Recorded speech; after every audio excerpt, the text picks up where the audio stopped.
הדרוזית בישראל יש למעלה מ-83% גיוס לצה"ל, 83%.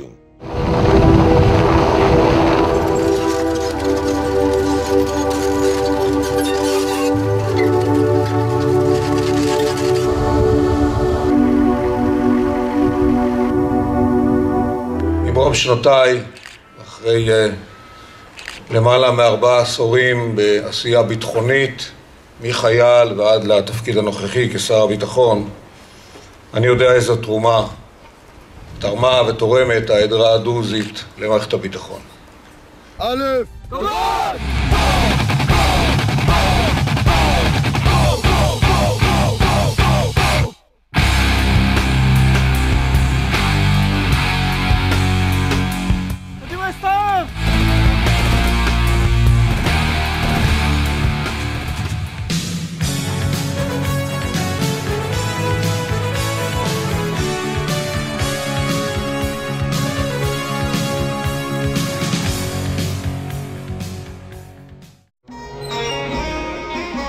בזמן האחרון אנחנו אוהבים לדבר הרבה על מי נאמן ומי לא.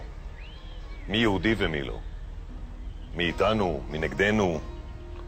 אז בפעם הבאה שמישהו מדבר איתכם על נאמנות ללא תנאי למדינה, תשלחו אותו לכאן, לחלקה הצבאית בבית העלמין הדרוזי של בית ג'אן.